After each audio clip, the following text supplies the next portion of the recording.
Carol, ano bang gusto mo? Ay, naku, Ate Bea, huwag mo kaming alalahanin ni Kuya. Ito puto. Okay lang kami. Anong gusto mong puto? Itong, Ano ba, itong relax ka yellow lang, Ate o- Beli. Huwag ka masyadong... Ay, Ma'am Sharon, nakain po. Sige, ako na lang. Gutom pala ako. Nakakagutom yung contest kanina, in fairness. Ay, sorry sorry. Uy, Ate Beli, bongga ang decorations mo. Ayan ba hindi nag-expect na mananalo? Ano ka ba? Hindi, no? Pero alam mo, ay, hindi na-expect ko naman talaga. Ikaw yung mananalo eh. Sa dami ba naman nung ginagawa ni Kuya sa pang ano? Ubusan mo na itong pagkain mo. Ano? Kumain ka na. Madaming ano? Ay, naku, tinago ko lahat ng tinawag na pang bote kay Beli, Kuya! Alam mo, Vince, actually, siya, mas bilib sa'yo kasi ito, look, Hindi siya naghanda. Hindi nga nag-effort eh. Di ba ang ganda? Ano kasi yan eh? In case na ikaw manalo, ginawa ko yan.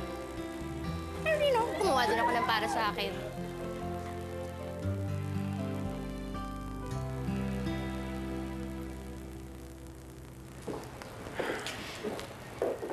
Uy.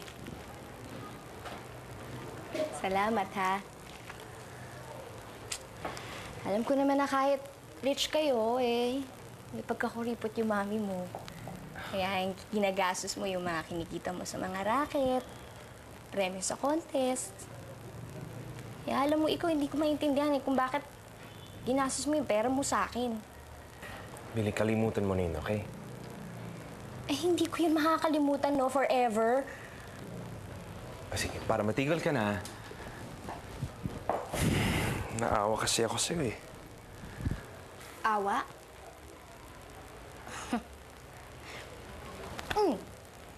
Ikaw! Siyempre naman gusto ko pag nanalo ko yung deserve ko. Billy, hindi ka nanalo dahil sa mga text votes ko. Dahil kahit hindi ko ginawa yon, malaki pa rin ang lamang mo sa akin. Worry ka pa. Iniisip mo lang siguro na mangungulera tok sa boto. Ganun yun no? Ikaw naman. Akala ko ba kaibigan kita, bakit para namang wala kang kabilib-bilib sa akin? Believe ako. Hindi lang in-expect na Na matatalo kita. congrats na lang ulit. Ano ka ba? Congrats din sa'yo. Siyempre, winner ka din para sa akin.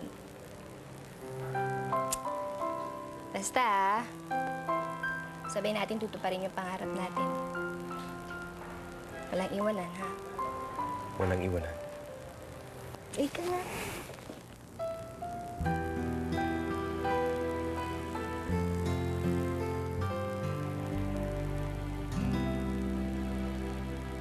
Yan, kuha mo ang star mo.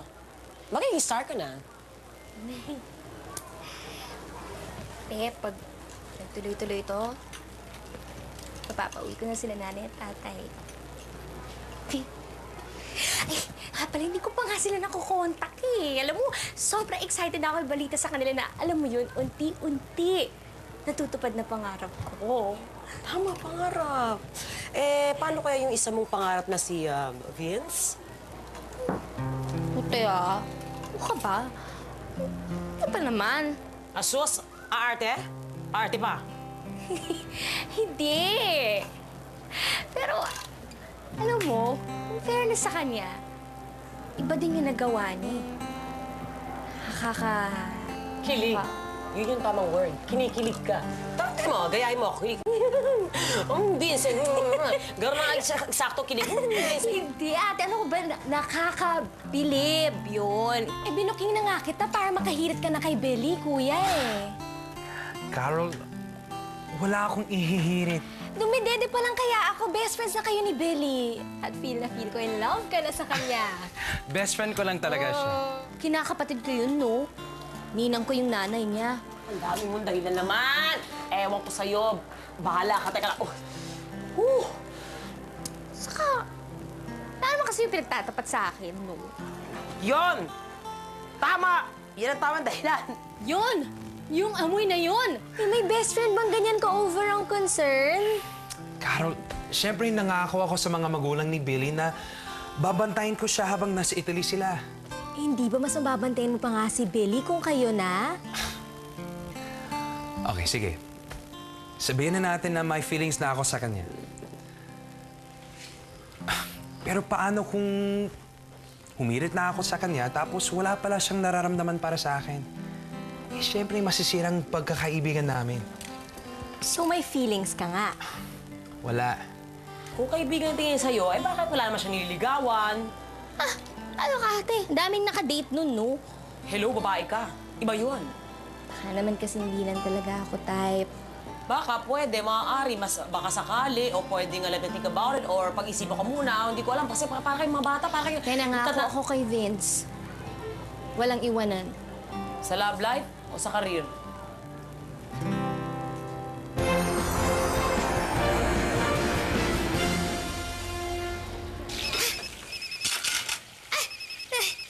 Hello? Nay! Naku anak, congratulations! Nabalitaan namin na nanalo ka daw dun sa Idol.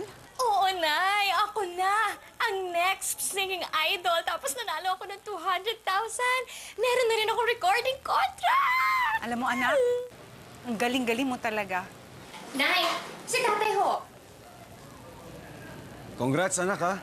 Congrats sa atin, Tay! Ako, para sa inyo din naman ho itong panalo kong to eh. Tay, pagka malaki-malaki na po yung naipon ko, hindi niyo na ho kailangang magtrabaho dyan. Hindi, anak. Para sa'yo talaga yan. Tay, kayo ho ang inspirasyon ko ni Nanay. Alam niyo naman ho na wala akong ibang pinangarap kundi makauwi kayo at magkasama-sama na tayo eh. Mom, aren't you proud of me?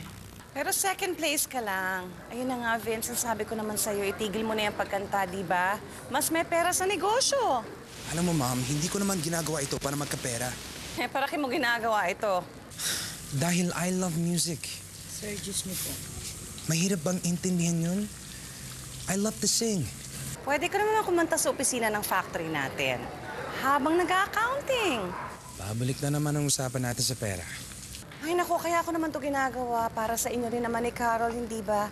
Alam mo, nung iniwan tayo ng daddy nyo, luging-lugi yung negosyo niya. Ako naman mag-isa ang sumikap, hindi ba, para maitayo yung negosyo?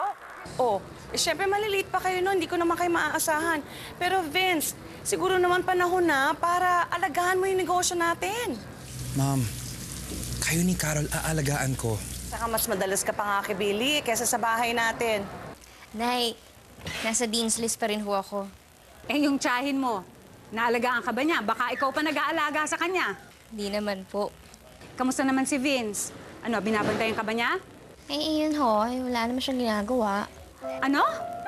Ibig ko sabihin, wala na siyang nagagawa sa kakabantay sa akin.